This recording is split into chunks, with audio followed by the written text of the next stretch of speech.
to a new episode of Beyond the Pages. And today we're talking to Simone, better known as S.K May.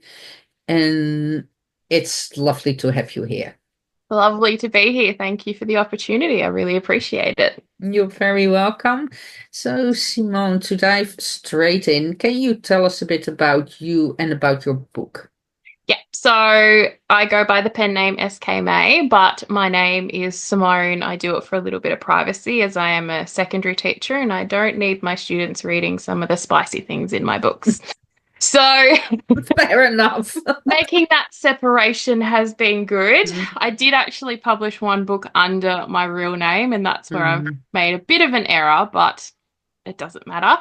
My book, it is a trilogy. The first one, I've got a little copy here, Whispers in the Blood. So it's a paranormal romance, fantasy, romantasy, urban fantasy. There's a lot of actually, now that I think of it. But it's Fated Mates, and as a lot of people have turned around and said, they've named me the Cliffhanger Queen. So apparently I am very good at leaving people wanting. Sorry. Sorry, not sorry. Yes. So, your book is like part of the series? Yes. So there are three. So Mhm. Whispers in the Blood is book one. Whispers from the Curse is book two, which is also available. And Whispers Within the World should hopefully be out next month. It was supposed to be out this month, but it should hopefully be out next month. So yes. Oh, that's exciting. And So, fantasy. yes. Do you have like a favorite author or book that you were like, okay, this is it, I want to write? Actually, even though I love fantasy, my favorite authors are contemporary. So, Really? yes, so absolutely love Paulina Simmons. I read her first book when I was 13, A Girl in Times Squares, and I just fell in love. Like it was a police officer who fell in love with the girl whose friend died. And it was just a wonderful Mm. story, and I was so enthralled. And then my mother bought me more of her books, and she wrote a historical romance one set during World War II in Russia. And oh, it broke my heart in multiple different ways. And I love her. Like I would Mm. bite and beat her. I love her so much. Like her books just are amazing to me. Like I read fantasy, but I prefer the contemporary at the same time because I think it's more real life, whereas as much as I create worlds that aren't real, Yeah. yeah. So absolutely love pulling a thing. Might send this to her after and be like, hey, big fan. So We yes. we all have that inspiration and like the author that made us read and wanting more, and so Yeah. it's totally fine. Yes. Okay, you can have that little fan crush. Yes. So why writing fantasy? What made you write fantasy? Um, my as much as I currently have Whispers out, my debut novel was actually just romantasy. It was called The Hidden Heirs. It's been taken off the market because my publisher was not what I thought it was. So it's getting re-released later this year. But I just like creating worlds, to be honest. Like I really truly love just creating things from nothing. Like The Hidden Airs is literally a world that didn't exist, and I've Mm, created this entire world. It's got a map, it's got these kings and queens and everything like that. Similar to like Whispers, it's somewhat dystopian. Like I took a little bit of inspiration from, let's say, some of the conflict between some of the bigger nations in the world with their nuclear mm. weapons. And apparently, they released one in order for the world to survive. Vampires said, "Hey, we're here," and they took over control of the world. So it's a vampire-dominated world, and the humans are just living in it. So yes. It sounds really exciting. There's a lot to it. Yes, like with creating the worlds. Like, did you had like struggles you find like just in a writer setting? Like, oh my gosh, this is a lot because Yeah. fantasy is world building. Yes. I do like sometimes I will definitely get a writing slump because I'll be like, oh, I've hit a spot where it's like, okay, I've created all this, but then I haven't spoken about this part in the lead up. And it's like, okay, so now I need to stop and figure out how all of this ties in together. Because I create all these parts, like all these twists and all these turns, and everyone goes, how's this all going to link in? And it all does link in the end. I find those little things that make it all link. Hmm. And yeah, it's hard, but I think that's why I love it because my brain is constantly going. It just doesn't. I'll be lying in bed at 2 o'clock in the morning or holding a baby, and I'll be like, oh, that works. Just randomly be like, yes, that works. So, yes. Pencil or plotter? I'm the plan star, so I'm a pant star, but I know the start and I know the end, but everything in the middle is the chaos, as I like to call it, the chaos that will just come out of nowhere. I thought so. Like the moment we get ideas at 2 o'clock at night is most of the time. Okay, I need to start up my computer and start writing right now. Oh, the note section on my phone, I think there's about 40 notes. It's just notes of ideas, everything. So I had one in the middle of the night. Like, I love the TV show Suits, and I'm like, I can turn Suits into a fantasy world and then do this. And I'm like, no, you need to stop and you need to finish the ones you've got first. So, yes. It sounds like a good idea. So just finish this, Yeah. and then we go on to Suits in a completely different world. Yes, Would that's be what my beta amazing. reader said to me when I sent her a message at 2 o'clock. I've gone, have you ever watched Suits? And she goes, no. And I gave her the rundown of it and she goes, and you're going to turn it fantasy. I said, yeah. And she goes, I want this book. I'm like, no, stop. Not yet. Yes. After next month, we Yes. will revisit it. So, in short, like, what are your books about? Like, a bit of the plot line or the blurbs? Spoilers, you don't have to be like, we need to have that tension and, like, oh, yes, we want Yes. this book. Like I say, I can't give too much away because it destroys some of the twists within the book. But it does. The story follows Larissa, just some character art. Whoop, without the sunshine on it. So she's a small town girl and I mean like tiny small town. 1,000 people live in this tiny small town, in London or United Kingdom, sorry. She lives in this tiny little town, and her mother passes away. That's not really a spoiler because it's literally chapter one. Um, So her mother passes away and she's like, what do I do with myself now? And her twin sister turns around and goes, I'm going to move to London. Come with me. And she goes, yeah, okay, let's go. So they move to London and she finds herself a job in the marketing, which is what she's had got a degree in. And then she runs into the very, very handsome Lord Vampire, Nik. And I do love their meet cute. I'm not gonna say it, but I still love their meet cute. It's just so adorable. And then a whole bunch of other stuff happens and secrets are revealed and she discovers things about herself and then Nik discovers things and yes, and then we end on a cliffhanger of what did I just read in these last 4 chapters. So, yes. Thank you, Simone. Now we have to go to book two, which is okay because you can buy book two as well because it's Yes. already there.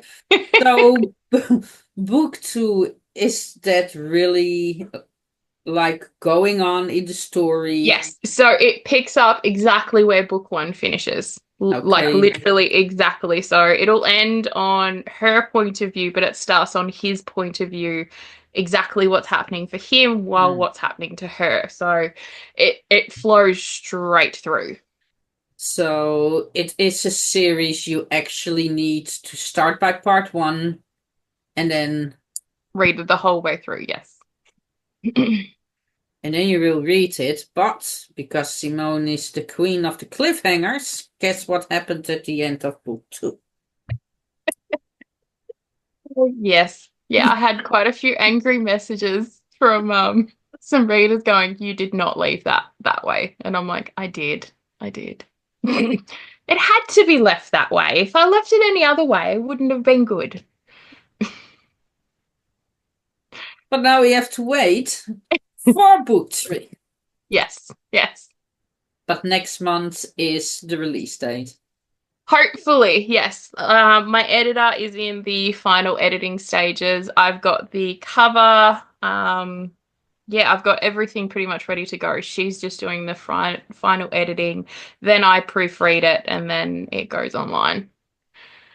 Yes. Excitement is just you feel the tension there. Yes. And book three, will that be like the final book in this series? Or Yes, it will be the final book in this series, but I have created a prequel. Yes. So one of the characters introduced in book three, they are getting their own series because there's things that they say that don't quite make sense. So there's a prequel that links everything all in. So it goes back to before the bombs fell. This other character talks about everything and then everything okay. kind of all clicks in. So like the story between Nik and Larissa is wrapped up, but then there's still some little lingering questions on, hang on, what happened there? So yes. Yeah, we need the answer. So about the prequel.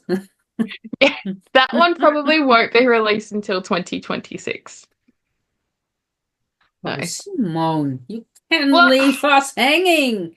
it's only because a lot of people who read my debut, The Hidden Heirs, they're going, I've read one and I've read two. I need book three, Simone. So I've got to re-release all of them to make all those other people happy because I've left them on a cliffhanger for the last 2 years.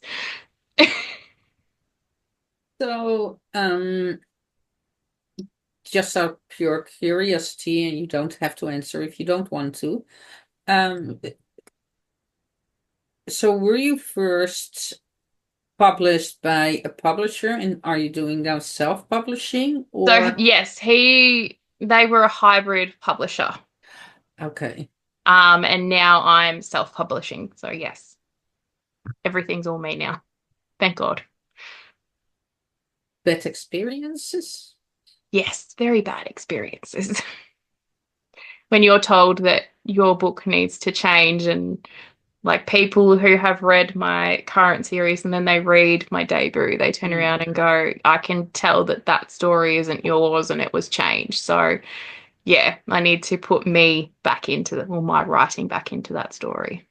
I think that is the worst thing. Like, sure, and like I'm an editor and I can talk to people and like, okay, maybe you should change this a bit or that a bit, but don't touch the voice of the author and the writer. It's their story, it's their book, it's their baby as well. And Yeah. if you're going to rewrite everything, it's not yours anymore. And No. I hate it when they do that. Yeah. So good on you on doing it all yourself now.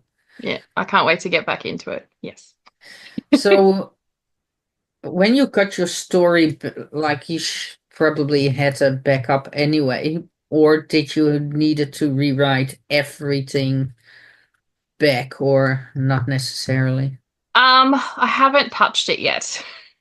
I've wanted Oh, to get through Whispers and then I was going to touch it again because I know that I'm going to have to go through and go, okay, and there might be some tears. especially like your first book is so special, Yeah. and going through everything again. Yeah, I can see that. Hmm. But there are scammers everywhere, and unfortunately, I fell for one, and I will admit it, but it is what it is, and I've moved on. I have my wonderful series now. I love it, and I'm going to make my series again. So up Well, and onward.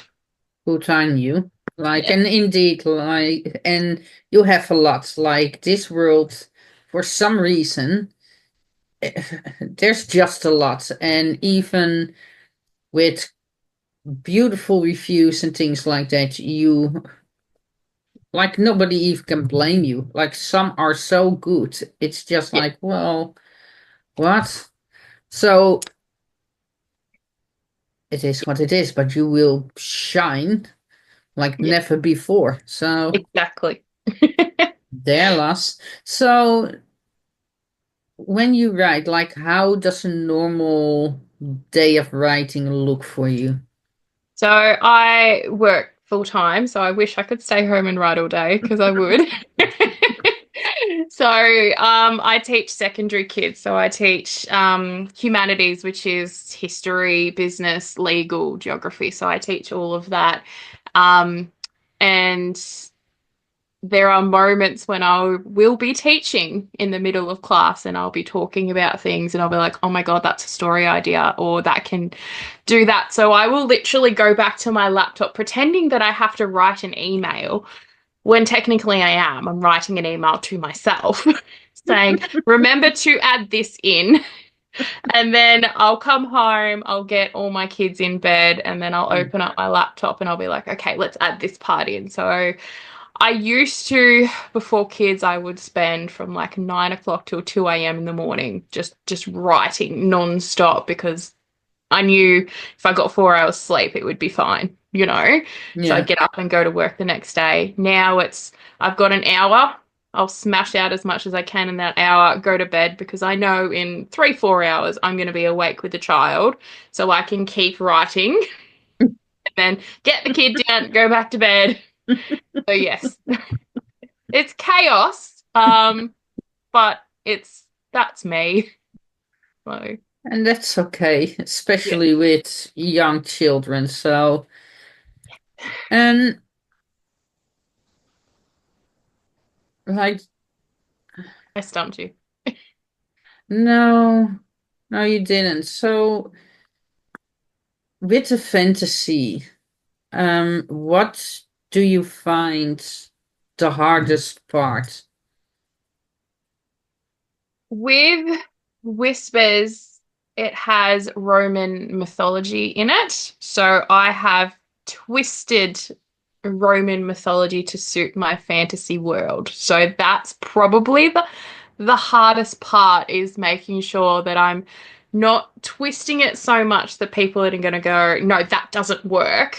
Mm, It's twisted to a point where it suits the narrative of the story and it makes sense and it all clicks all together. So yeah, that's probably the hardest part is making sure that everyone's got their own ideas of what magic is and this is and that is. So to making sure that it's not too far-fetched that everyone goes, no, that's not going to work, or no, it's always mm, like, no, I need to make it mine without stealing someone else's idea. It needs to be my fantasy, not somebody else's. So yeah. that's probably the hardest part for me is trying to make sure that I'm not encroaching on other ideas and I find something that's very mine.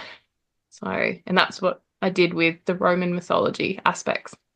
So it's a Roman mythology. Like, do you do a lot of research Oh, yes, I with had a that? lot of books.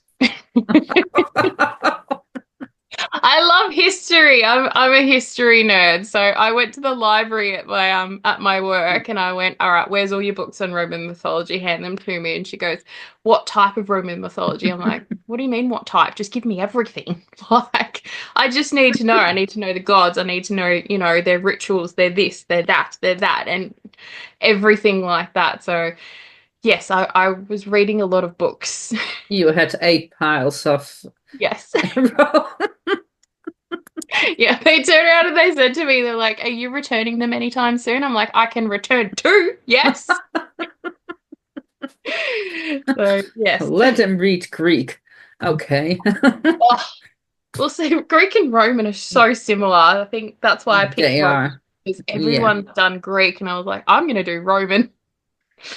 So And they yes, are pretty similar. And it's what you say, like sometimes it's nice to have just a fresh yeah, thing breathing too. Greek mythology is pretty popular at the moment.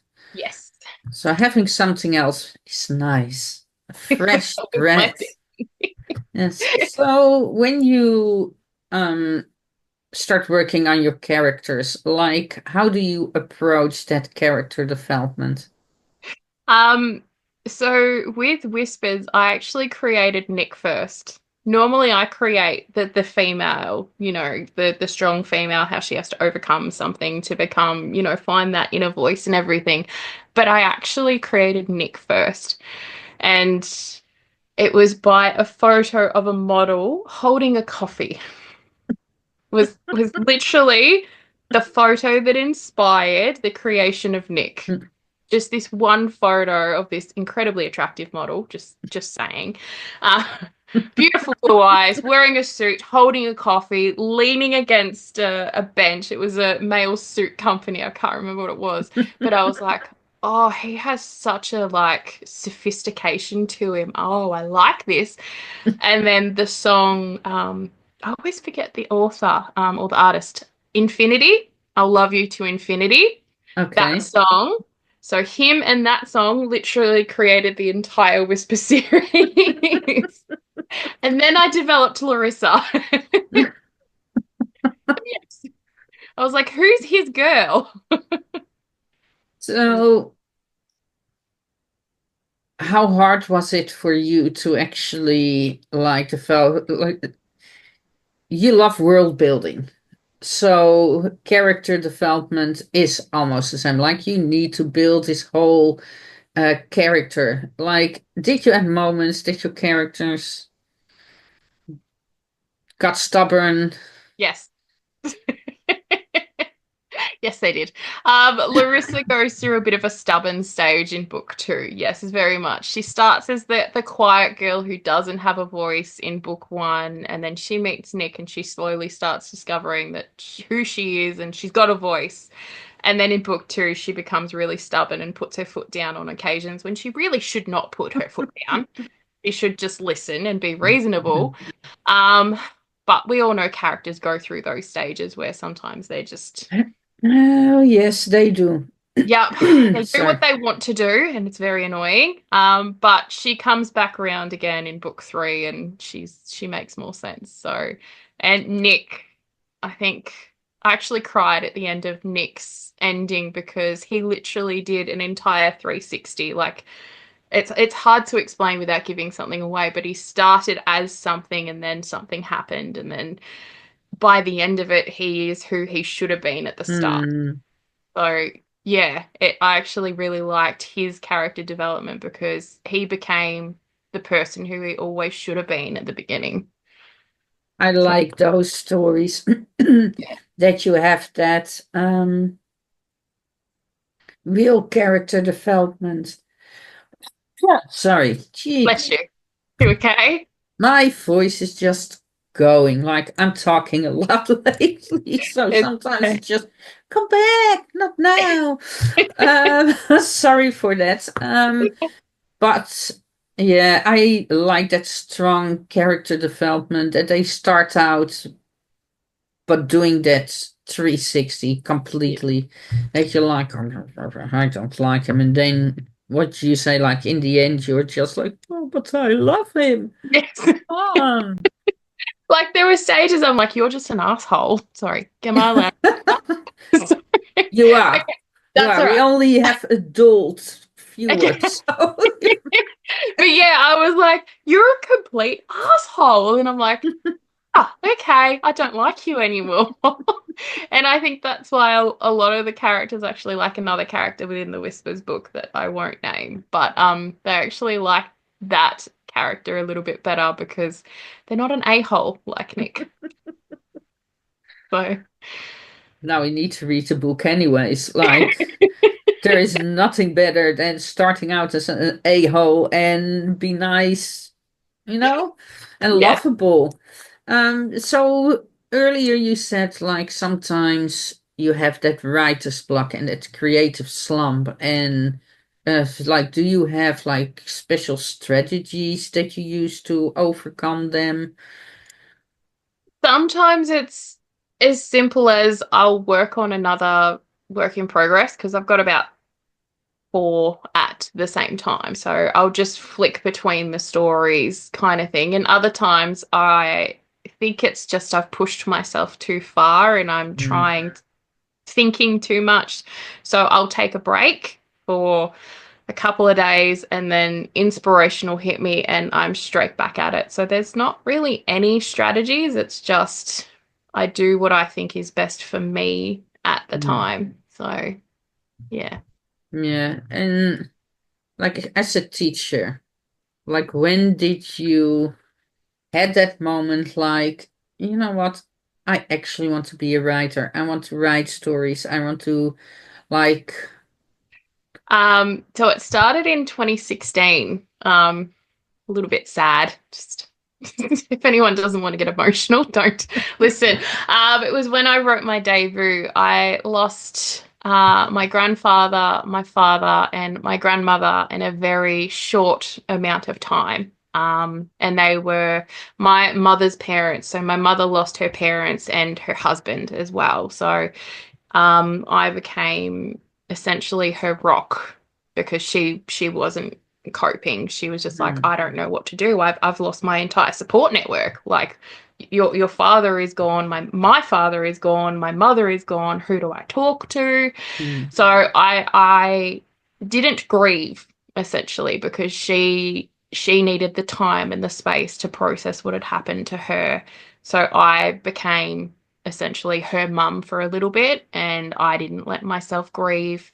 And I had a dream about hmm, three girls and I created my debut novel. And my character, she has a lot of grief in her. And I know when I read it, it's going to bring back a lot of the memories that like I had buried hmm, my emotions, but my emotions are very much in that novel and you can feel them.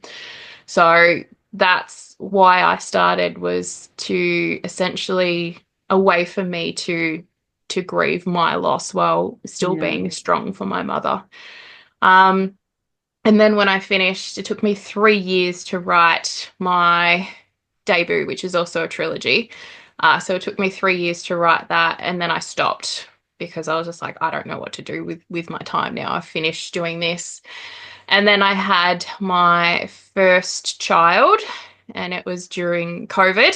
So there hmm, was a lot of lockdowns here in Australia, and we couldn't do anything. And I wrote Whispers.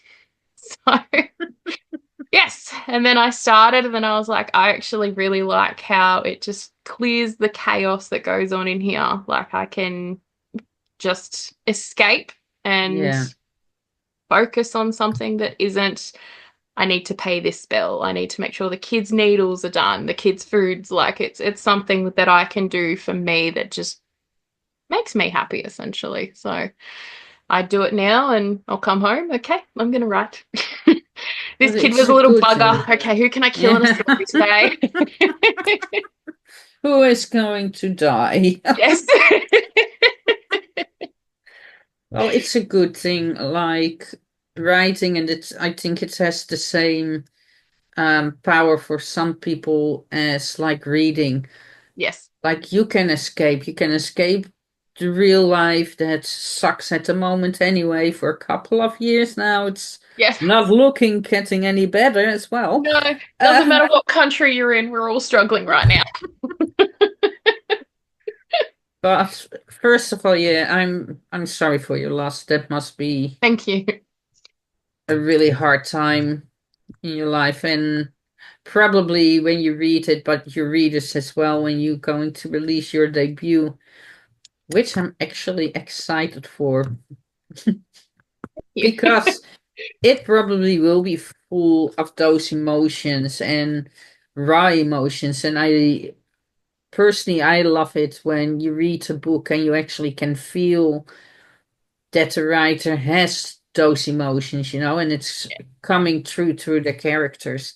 I'm happy to hear that you could had a point where you actually could release those emotions and work on grief and things like that. Like it's important, and yeah, if you have to be the rock for somebody else, Yeah. mm, you Yes. need something that's yours at that point. Yeah, like I didn't at the start. So there was a lot of like when you bottle everything up, as you know, there's Mm, brain explosions over the yeah. sauce thing. And I remember it. I was a waitress at the time, and a box of straws fell on me, and it was the end of the world because it wasn't about Oh, the straws. It was about everything else that was compounding. But the straws just, yeah, tipped did that it. little edge for me, and that's when I was like, I really need to find an outlet that doesn't involve me exploding over straws. Yes. Those poor straws. Oh, so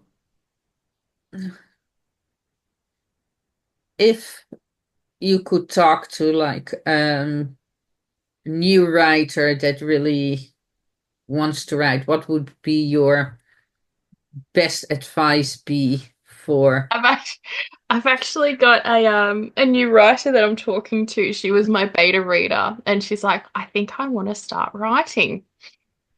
And I said to her, why don't you do it? And she goes, no, I can't do what you do. And I turned around and I asked her a question. I said, why? Why not? I said, like, what makes you and I any different? Do you have a brain? Yes. Okay, so you can write. That's all you need. Do you have fingers? Yes. Okay, good. What's your idea? This. Okay. Start small. That's all I say. Start small. Start with a character. Start with your plan and then go from there. And she goes, but you don't have a plan. I said, I have a very small plan, but I have a plan. I just go where the characters go. That's the way that I roll. And just because I work that way, it does not mean that they have to work that way. Like I've met some people who are plotters and I see their boards and I go, that's amazing. Like, how did you literally plot that out? And like they've got details and pictures and I just go, yeah, I just started with a dude in a suit and a coffee.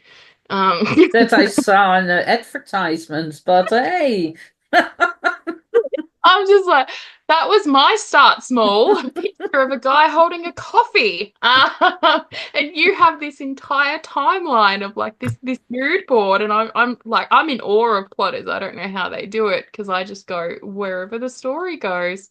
But that's off a tangent. So my advice is always start small. Like, start with your characters and then figure out what's going to happen. Like I always say, your story should always start and then have like the things that change and develop and the trials and everything like that. So, start with your characters and then build from there. So, that's my advice. Start small.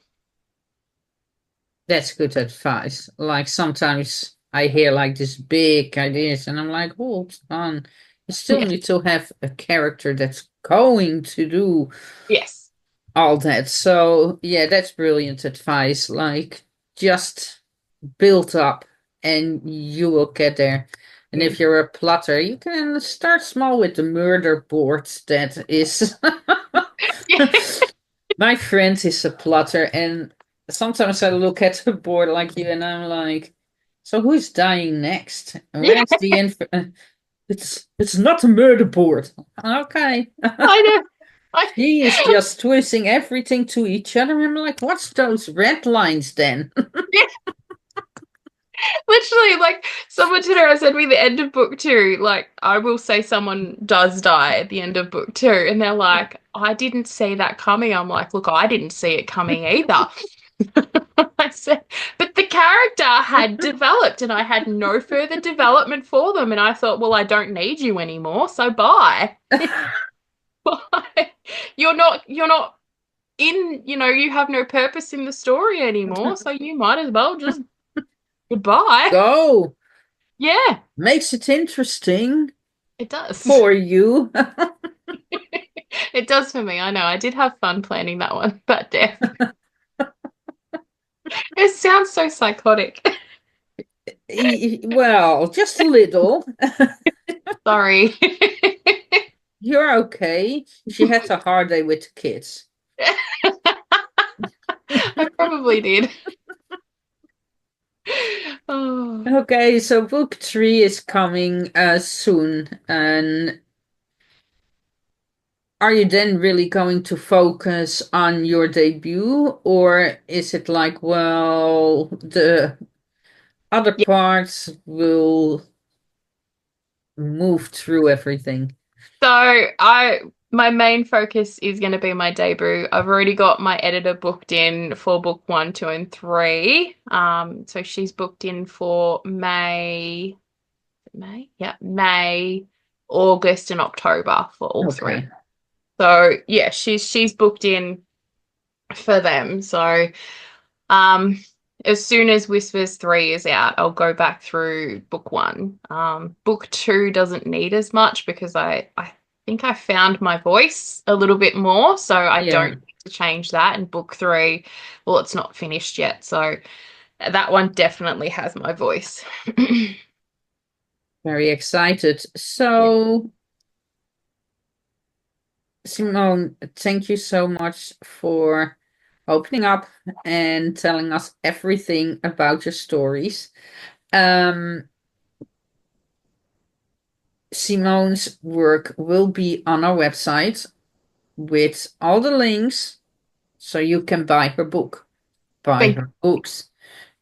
And then we need to wait, unfortunately, for the debut, which we can't wait for because it sounds really good. And the same with book 3, although maybe you guys are lucky, but if you're like me and you're reading like series in a short time, and we read book 2 and it ends on a cliffhanger, we need to wait for book 3.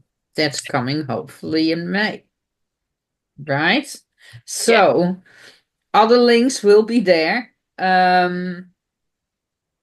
We will probably have something for book 3 as well, but that is coming. Do you do like a pre-order or is it Uh, just like no, read because and go? I publish through Ingram. I don't do Okay. KDP, although I am looking at doing KDP because Ingram, it's really annoying that I can't see the sales until like halfway through the next month. So Okay. I can't, even Yeah. though we've just finished February, I still haven't seen how many sales I've made for February yet. And it's very So frustrating. So doesn't Ingram do like pre-release? they do, but again, it doesn't tell you the sales straight away. Hmm. So, which is really hard. If I wanted to do pre-order incentives, I can't because I can't see the pre-orders. Whereas if I Mhm. went through KDP, I'd see them the Yeah. second that we had them. But yeah, So we just go, yes. which is okay. So in May, keep an eye out on our website so you can get book 3 straight away because you're waiting for it. Yeah. Okay, we want to know what happens next. Um, No. They will be, well, my betas cried. There was a lot of tears. there's a lot of crying. Simone, what are you doing to us?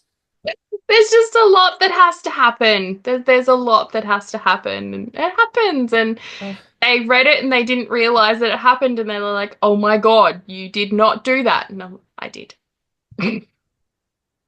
I'm so looking forward to reading your books with There's three happy ending. There's a happy with ending. 3 boxes of tissues. Yeah, and maybe But some wine if Simone, you drink too. Nice glass of wine. Maybe. definitely need that. Um, it was great having you. What I would like to ask if Yeah, when your debut is coming out, please come back. Like I it will. was such a joy talking to you. Like, Um, I've got a copy of it here. Definitely, I will. So, yes, right. please do. Yeah, I want to hear all about it when you're ready to go. So it will be great having you again. Um, people, please buy your books. Like you're supporting an indie author. Buy some wine. Buy some tissue boxes as well. Maybe some chocolate. Comfort food is good too. Oh my God. Chocolate and ice cream. Yeah. Oh, yeah, definitely. Hmm. You need to go through three books or two at first, but just like make some kind of hobbit hole with all the food in it for book three. Okay? Be prepared. You Yes. need it. Okay, Simone, it was a joy having you. Thank you so much. It was great.